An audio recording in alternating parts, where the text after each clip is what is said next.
You ever see a woman crying over a man she once barely acknowledged?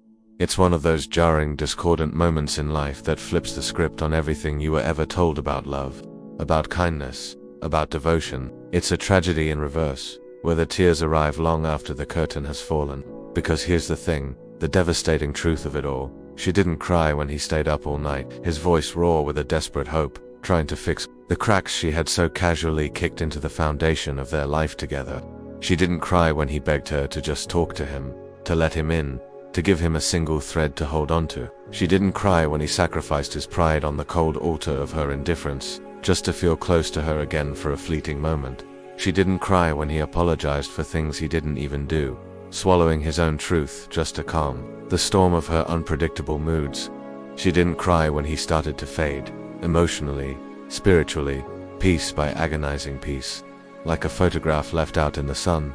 But now that he's gone, now that the phone in her hand is a dead thing, a silent monument to his absence, now that he doesn't text back, doesn't answer her calls, doesn't even look in her direction when they pass in a crowded room, now she's shattered. And not because she lost him, not really. She is shattered because she lost a version of herself that had absolute, intoxicating control over a man who truly, deeply, and foolishly cared. She used to roll her eyes when he'd say, "I love you." It was a reflexive, almost imperceptible motion, but he saw it every time. It wasn't because she didn't believe it. On the contrary, she believed it so completely that it had become mundane. His love was a given, a utility like the running water in her apartment or the electricity that hummed in the walls. His presence was guaranteed. He was loyal beyond the bounds of logic, committed even when every sane person, including his own friends, told him he should have walked away. And that kind of unconditional devotion, it's intoxicating for the one receiving it, but it's also dangerously invisible, because women, especially women who haven't yet learned the brutal calculus of love and loss, don't recognize value when it's on display every single day. They don't appreciate the sun until a long, cold winter. They recognize value when it disappears, when it vanishes without warning, without a dramatic goodbye, without an explanation she can argue with. That's when it clicks. That's when the silence begins to scream. And that's when the tears start falling, hot and useless. Not for the man she lost, but for the power she lost when she finally broke the one person who never stopped appreciating her. You have to understand, brother, women rarely fall for the man who gave them everything. Not at first. They fall for the man who makes them feel something, anything. The man who challenges them, who keeps them slightly unsure, slightly on edge. The chase, the uncertainty, the emotional highs and lows, that is the currency of early attraction.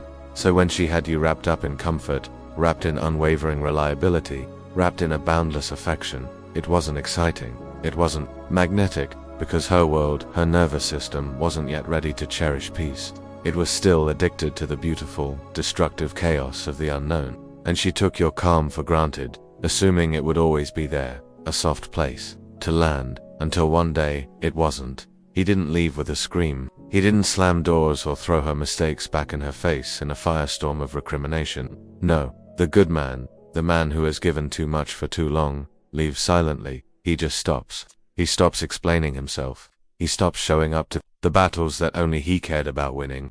He stops fighting for a love that had become a unilateral negotiation. And that silence, it echoes louder than any argument ever could. It haunts her in the dead of night.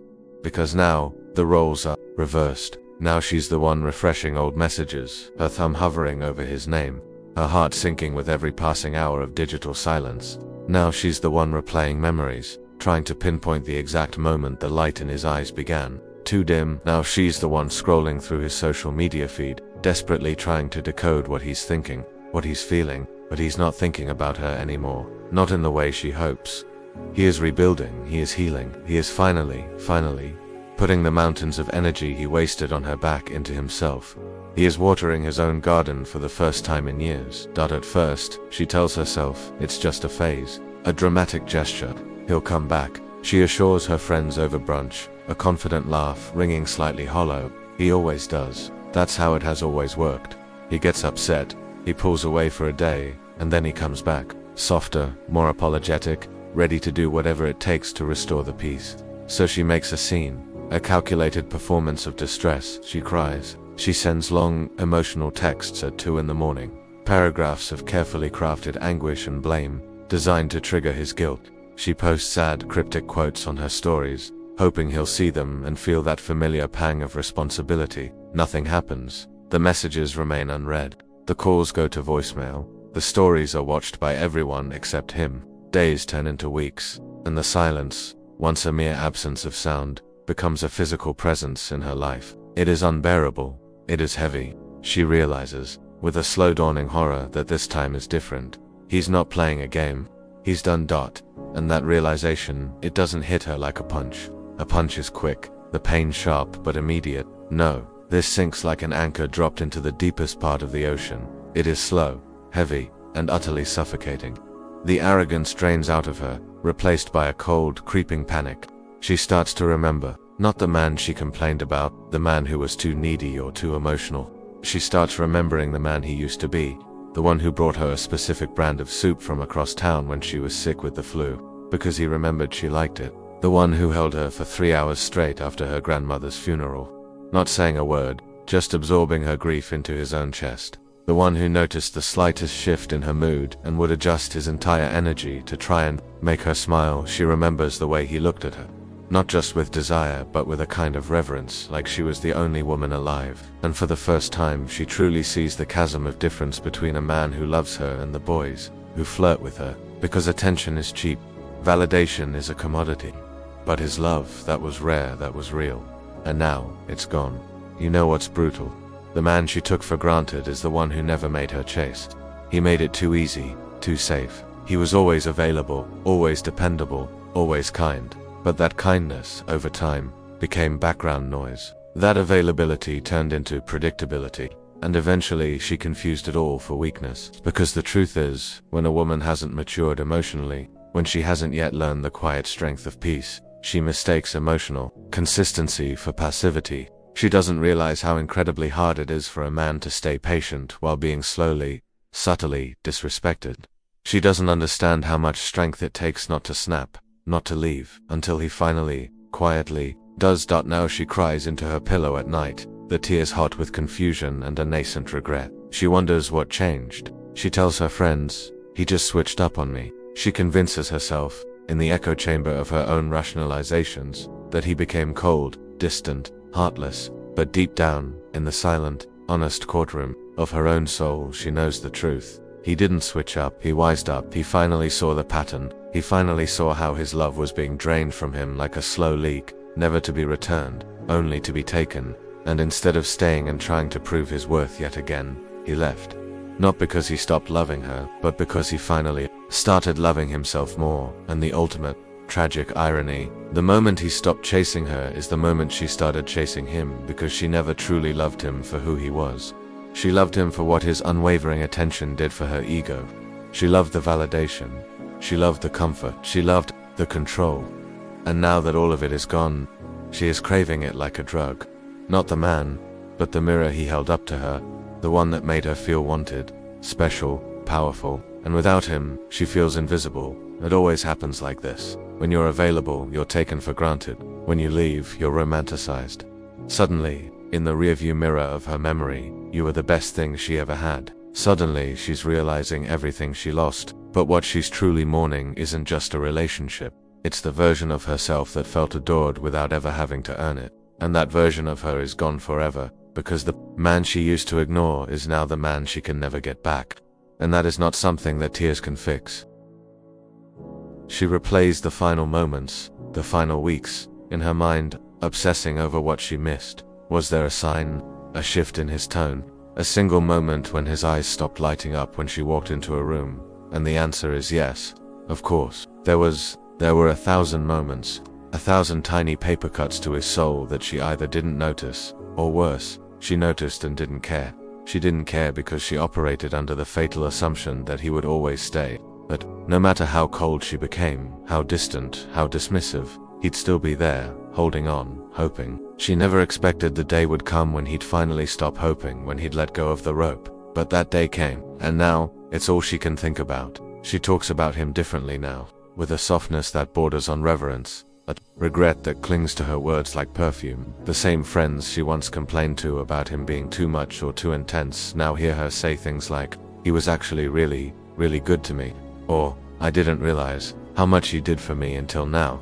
Because hindsight isn't just 2020, it's brutal. And when a woman looks back and sees, with horrifying clarity, how deeply a man loved her while she was treating him like a comfortable placeholder, that guilt becomes a ghost. It haunts her in the quiet moments, when she's alone in her apartment, that suddenly feels too big, too silent. It haunts her when the new guy she's talking to doesn't understand the nuance of her moods the way he did. It haunts her every time her phone lights up, and for a split second, her heart leaps with a foolish hope, only to crash when she sees it's not his name. And the craziest part, it's not just an emotional loss, it's an identity loss. Because when a man who once centered his entire world around her suddenly goes quiet, she doesn't just feel rejected, she feels erased.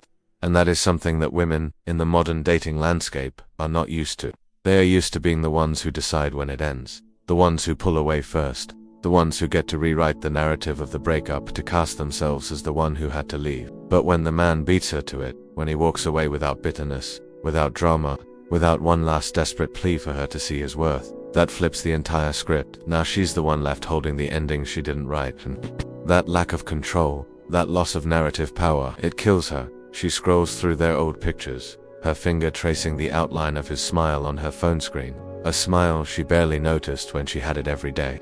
A presence she once rolled her eyes at is now the one thing she would give anything to feel again, just for a moment. That's the tragedy, isn't it? She didn't see him clearly until he wasn't around to be seen. And now, even if he were to stand right in front of her, he wouldn't be the same man. Because when a man finally heals from being taken for granted, he doesn't go back, not out of spite, but because returning would mean betraying the version of himself that finally realized he deserved better. The man who leaves after being taken for granted, he doesn't do it to teach her a lesson, he doesn't do it as a power move, he does it because staying became unbearable. He reached a point where his soul was suffocating, where his love felt like a joke he kept telling himself night after night, a point where he looked in the mirror and saw a man, slowly losing his fire, his pride, his very identity, all to maintain something that she didn't even bother to fight for. And in that moment of terrible clarity, something in him snapped, not in anger, but in quiet resolution. He saw the simple, unvarnished truth: if he kept giving himself to someone who couldn't see him, he would eventually disappear completely. She cries now, not just for him, but for who she was when he loved her. Because when a good man loves a woman, it changes her, it elevates her, it makes her feel like the most special person on earth. But when that love is withdrawn, the contrast with the rest of the world becomes unbearable. Now every compliment from another man feels empty. Every touch from someone else feels wrong, because no one else loved her like he did. Not with that kind of all-consuming patience, that kind of deep, intuitive presence, that kind of quiet intensity. And when you lose that, you don't just feel sadness, you feel empty. What she doesn't understand, what she can't possibly grasp from her side of the silence, is that good men love deeply, but they also leave silently. They give 1,000 chances, they explain, they wait, they hope, but when they reach their limit, they don't announce their exit, they just vanish. And once they're gone, they never come back the same, because the version of him who loved her so endlessly, so foolishly, so unconditionally, that version of him died in the silence that she ignored. And now, she's crying over a ghost. Not because she didn't have the chance to love him, but because she wasted it so completely. Try to get him back. Of course she will. Maybe not directly at first, but through subtle, calculated signals, a strategic like on an old photo. A late-night message that says, "Hey, I was just thinking of you." But none of it works. Because when a man detaches emotionally, when he has truly done the painful work of cutting the cord, he doesn't respond to breadcrumbs. He doesn't take the bait. He doesn't reopen closed doors. Not because he's cold, but because he remembers, with perfect, painful clarity, how warm he used to be, and how little it mattered to her. He remembers the emotional labor, the constant, draining effort, the nights he stared at the ceiling, wondering what else he could possibly do. And he knows, with a certainty that has settled deep in his bones, that going back would be an act of choosing self-destruction. What she really wants isn't just the man. She wants to undo the moment she took him for granted. She wants to rewind time to that lazy Sunday afternoon when he looked at her with adoring eyes and she barely looked up from her phone. She wants to feel what it's like to be loved that fully, that fiercely, that purely, just one more time. But time doesn't play favorites. It doesn't rewind. It doesn't offer second chances to those who wasted their first ones so carelessly. And now, all she can do is remember. Remember the man who was once her peace, her anchor, her biggest fan, and the silence he left behind that speaks louder than any goodbye ever could. This is the lesson, brother. Women cry hardest not when you leave, but when they realize you're not coming back. Not just physically, but mentally, emotionally, spiritually. When they sense, through your silence and your newfound peace, that you have closed a chapter, burned the script, and walked into a new life where their name doesn't echo anymore. That's what breaks them, because a woman can handle rejection, she can handle arguments, she can even handle your indifference for a while. But what she can't handle is true indifference. The indifference of a man who has healed, a man who is done, a man who is smiling again, but not at her, a man who is thriving, and she is no longer a part of the story. She might find another guy, maybe even quickly, someone to fill the silence, to distract her, to remind her that she is still wanted, but it won't feel the same. Because this new man, he didn't witness her storms, he didn't hold her when she was falling apart, he didn't pour into her soul without asking for anything in return. And no matter how many times she tries to recreate that magic, it never works. Because real connection isn't duplicated, it's remembered. And that memory, it stays. Especially when the man who gave it to her is no longer reachable, no longer available, no longer hers. He's out there now, doing things she never imagined he'd do without her. Traveling to places he always wanted to show her. Building the business he always told her about. Smiling a genuine, unburdened smile. Loving his life again. And she watches from a distance, through the curated lens of social media, wondering how he moved on so fast. But what she doesn't see, what she can never see, is that he didn't move on overnight. He spent countless nights grieving, breaking down, and rebuilding in the silence, all while she was out partying, posting pictures, pretending not to care. He was healing while she was posturing, and now that he's finally whole, now that he no longer needs her, she needs him. That's the cruel, perfect symmetry of loss. You only want it back once it's finally, irrevocably, out of reach. She scrolls through their old texts, the ones where he opened up, got vulnerable, exposed the soft underbelly of his soul. She skimmed those messages before, took them for granted. Now they read like poetry. Now they make her cry, because she finally sees the weight of his words, the sincerity, the sheer effort it took for him to be that open with her. And it crushes her because she wasn't ready. Emotionally, mentally, spiritually, she just wasn't capable of receiving that kind of love. And now that she might be, it's too late. Because that level of love doesn't wait forever. It knocks, it hopes, it prays, and then, it walks away.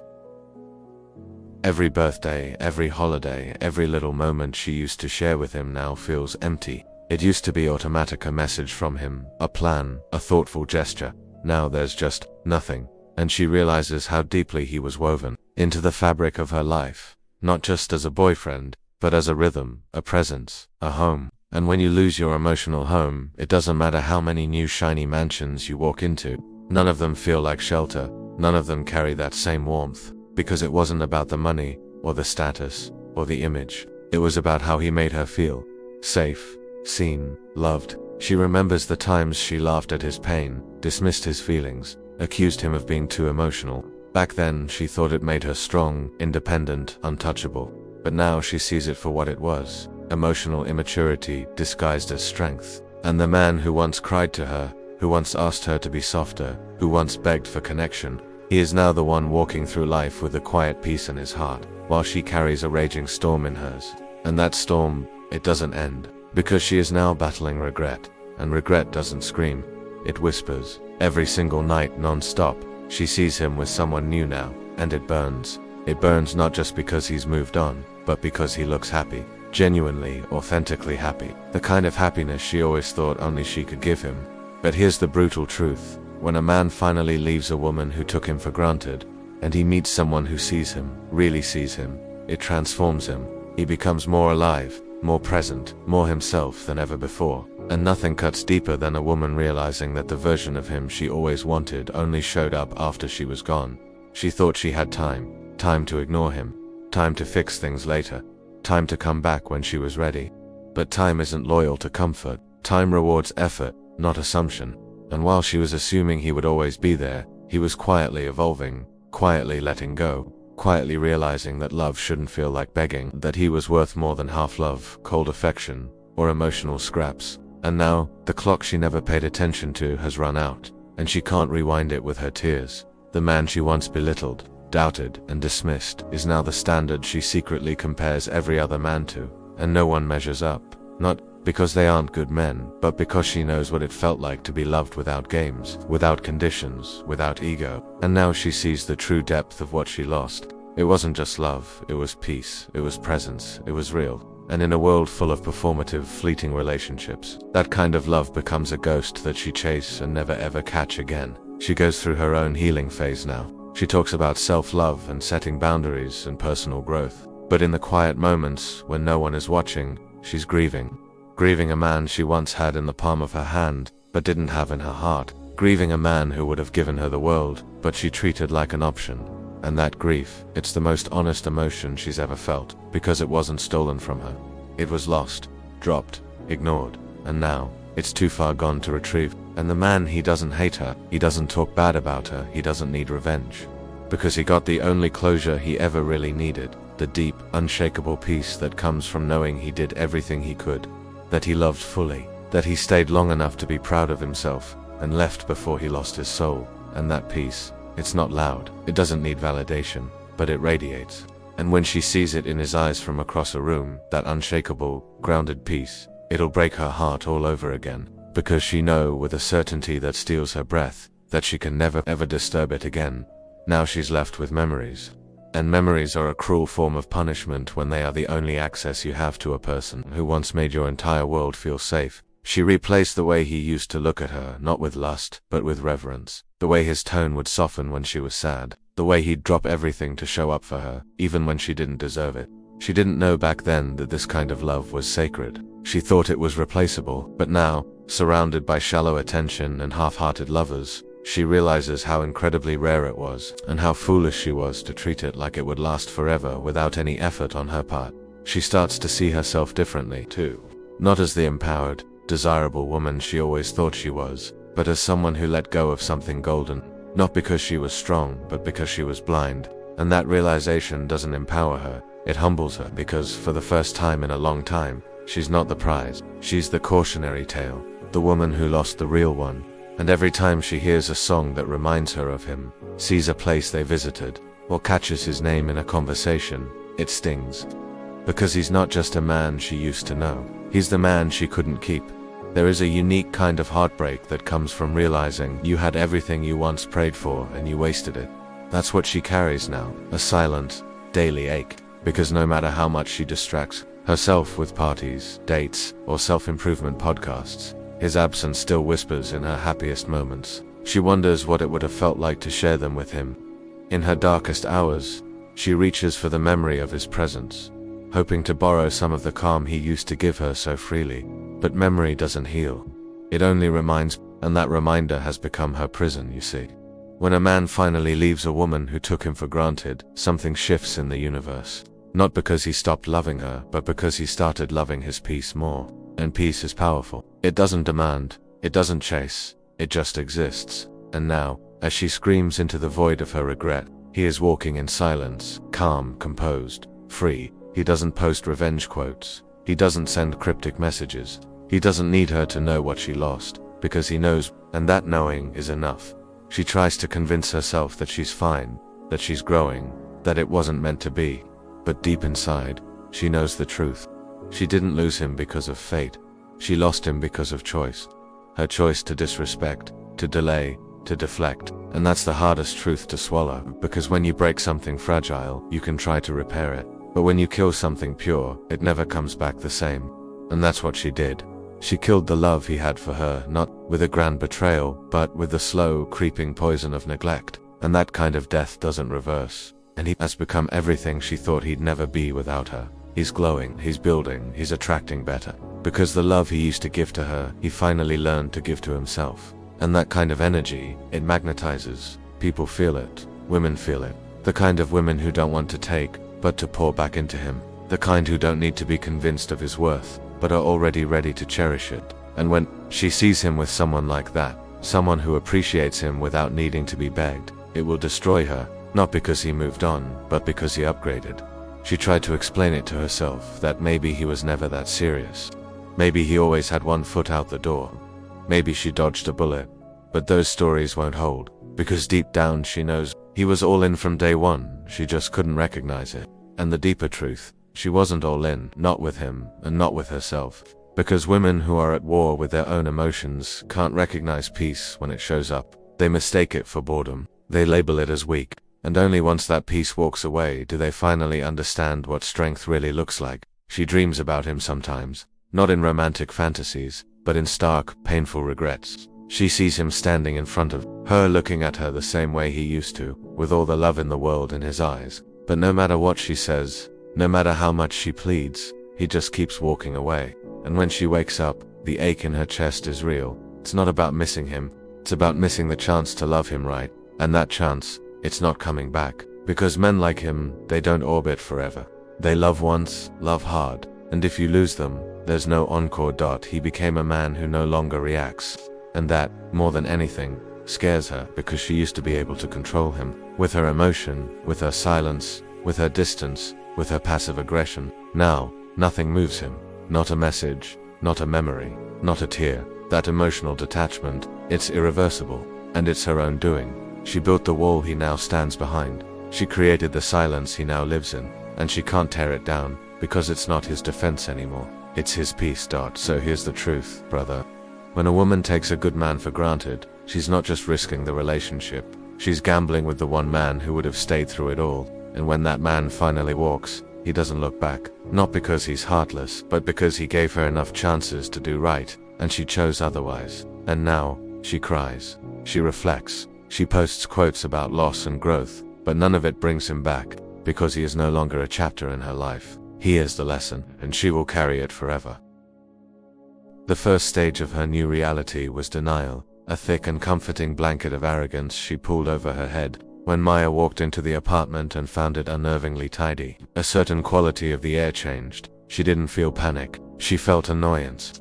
The closet door was slightly ajar, revealing a conspicuous gap where Leo's worn leather jacket and his collection of faded band t-shirts used to hang. His side of the bathroom sink was wiped clean, devoid of the familiar clutter of his razor, his toothbrush, the specific brand of face wash he used. It wasn't an absence, it was a void, a deliberate, deafening silence where his life used to be. How dramatic, she muttered to the empty room, a smirk playing on her lips. She picked up her phone, expecting a barrage of missed calls or a long, rambling text message explaining his grand theatrical gesture. There was nothing, just the cold, indifferent glow of her lock screen. She plopped onto the sofa, the cushion beside her feeling strangely firm, unsat, and she called her best friend, Chloe. He's done it, she said, her voice laced with a performative exasperation. He actually packed a bag and left. What? Oh my God, Maya, what happened? Chloe's voice was a rush of concern. Nothing happened, that's the point. We had a tiny argument last night about something stupid. I don't even remember what, and I guess this is his new tactic. The silent treatment. He's trying to get my attention. Are you sure? Packing a bag seems serious. Please, Maya scoffed, scrolling through her social media feed as if discussing a minor inconvenience. It's Leo. He'll be back in a week, tops. Probably with flowers and an apology for being so sensitive. He always comes back. That was her mantra for the first few days. He always comes back. It was a truth she had built her behavior upon, the foundation for her casual cruelty and her thoughtless dismissals. His love was a boomerang. No matter how hard she threw it away, it was designed to return to her hand, so she played her part in the drama she assumed he was directing. She ignored the knot of unease in her stomach and leaned into the role of the wronged, slightly annoyed girlfriend. She sent a single, calculated text. I guess you're really going to be this childish about it. Fine. It was a message designed not for reconciliation, but for provocation. A poke to the bear she assumed was just sleeping. The message was delivered. It was never read. Days bled into a week. The silence in the apartment grew louder. It wasn't just the lack of his footsteps or the absence of his low humming as he cooked. It was a pressure change, a shift in the very atmosphere of her life. She started noticing the little things he did that she had never consciously registered. The coffee pot was always empty in the morning now. The trash can overflowed. The specific plant he doted on in the corner began to wilt. These were the invisible pillars of her comfort, all maintained by him. And now they were crumbling. Her arrogance began to curdle into a low-grade anxiety. She started her campaign in earnest, moving from annoyed silence to active manipulation. She posted a flurry of stories on her Instagram, her out with friends, laughing a little too loudly, a picture of a bouquet of flowers sent to her office from an anonymous admirer she'd bought them for herself, a sad cryptic song lyric about misunderstood intentions. Each post was a carefully baited hook, cast into the digital ocean. Waiting for a bite, she checked her story viewers obsessively. His name was never on the list. The 1 week mark passed, then 2. The anxiety morphed into a cold, creeping dread. The boomerang wasn't coming back. This wasn't a game. She remembered their last conversation, the one she'd already dismissed as stupid. He had tried to talk to her about their future, about feeling disconnected from her. He had used words like unseen and lonely. She had been busy answering emails on her laptop, and had waved his concerns away. "Leo, we're fine. Don't be so dramatic," she had said, her eyes not leaving the screen. The memory, once insignificant, now played in her mind on a loop, each repetition more damning than the last. She hadn't just dismissed his feelings, she had invalidated his reality. This was when the memories started to turn on her. Before, her memories of him were just a backdrop, a comfortable part of her life's scenery. Now they became sharp, detailed, and painful. She was standing in the kitchen and suddenly remembered the time he'd spent 8 hours slow cooking a brisket for her birthday because she'd mentioned offhandedly months before that it was her favorite food.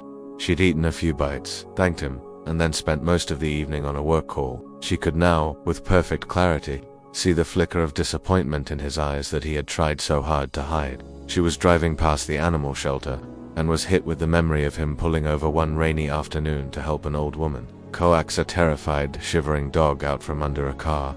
He had been patient, gentle, and kind, not for an audience, but because that was who he was.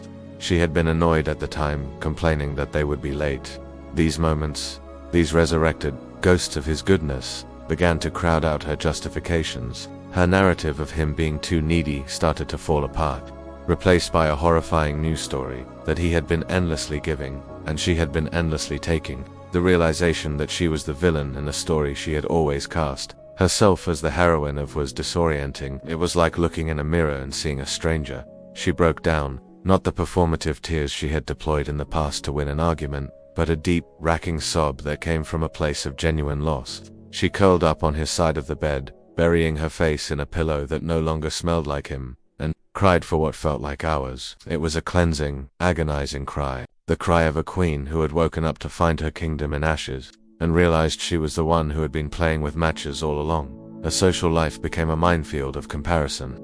She agreed to a date with a handsome, successful finance guy her friend set her up with. He was charming. He took her to an expensive restaurant. He talked at length about his portfolio, his recent trip to Bali, his new watch. He was impressive, but he didn't ask her about her day with the same focused intensity Leo had. He didn't notice the way she nervously played with her necklace when she was anxious. His attention felt wide but shallow, like a spotlight, whereas Leo's had felt narrow and deep, like a lantern in a dark room. The date ended, and she felt nothing but a profound sense of emptiness. The cheap thrill of attention from a new man was a pale imitation of the deep, steady warmth of being truly known by a good one. The regret was a physical thing now, a constant weight in her chest. She started talking about him to Chloe, her voice small, her words filled with a new, fragile understanding. "He always knew when I was having a bad day before I even said anything," she said one evening, staring into a glass of wine. "He'd just show up with my favorite takeout and put on that stupid movie he knew I loved." How did he do that? Chloe, who had listened to months of Maya's complaints about Leo, just sipped her wine and looked at her friend with sad, knowing eyes. "Because he paid attention, Maya. He actually listened. I was awful to him, wasn't I?" She whispered, the question not really needing an answer. "He loved you a lot," Chloe said softly. "Maybe more than you were ready for." That was the crux of it. She wasn't ready. Her emotional landscape had been shaped by the dramatic peaks and valleys of past, more toxic relationships. She was a tourist who craved the thrill of the volcano, and when Leo offered her the serene beauty of a peaceful valley, she had mistaken it for boredom. She didn't understand the immense, quiet strength it took to cultivate that peace, to absorb her chaos and reflect back calm, driven by a desperate need for some kind of connection, some proof that he was still on the same planet. She did what she had promised herself she wouldn't. She used a friend's account to look at his social media. His profile, once dormant, was active again. There was a picture of him on a mountaintop, a genuine, unforced smile on his face, the kind she hadn't seen in years. He looked lighter, freer. There was another of him with his old bandmates, a guitar slung over his shoulder, a look of pure, unadulterated joy in his eyes.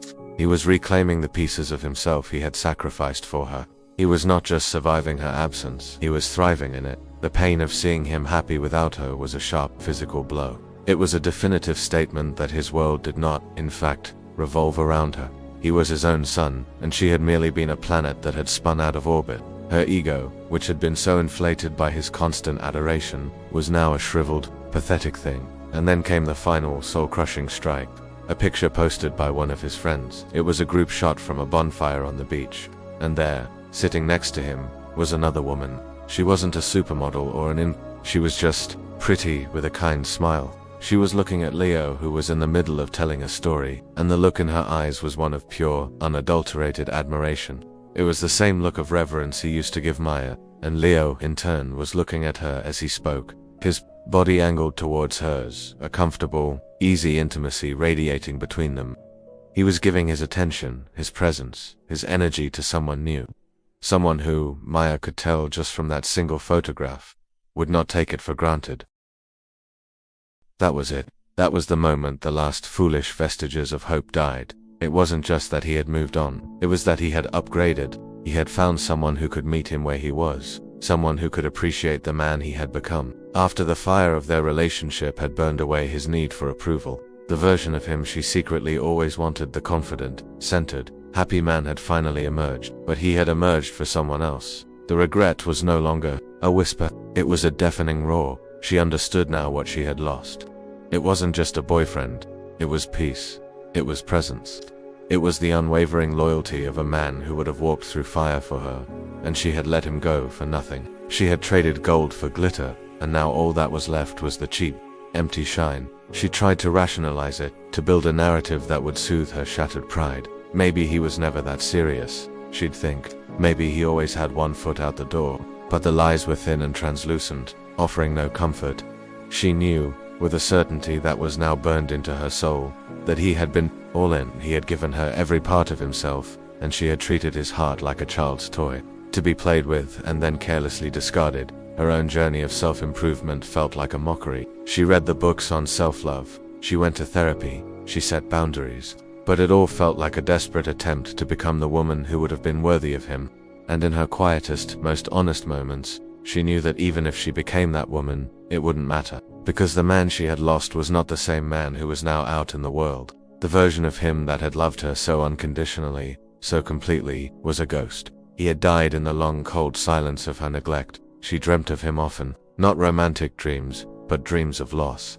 In one recurring nightmare, she saw him across a crowded room, his back to her. She would call his name, push her way through the faceless crowd, but no matter how fast she moved, he was always just out of reach. And then he would turn and look at her, not with anger or sadness, but with a calm, peaceful indifference, and he would just walk away. She would wake up with her own screams caught in her throat. The ache of his absence, a physical weight on her chest. She had become a cautionary tale. The woman who had everything and realized it too late. She would see young couples, the man looking at his partner with that same adoring gaze Leo used to have, and she would feel a pang of envy so sharp it almost brought her to her knees. She wanted to warn the girl, to shake her and say, "Don't, you see what you have? Don't make the same mistake I did." But she said nothing. She just carried her lesson, a silent, heavy stone in her heart. He was no longer a person in her life. He was a standard against which all other men would be measured and found wanting. He was the ghost that would forever haunt the empty spaces of her life, a constant whispering reminder of the real, profound, and irreplaceable love she had been too blind to see, until it was gone forever.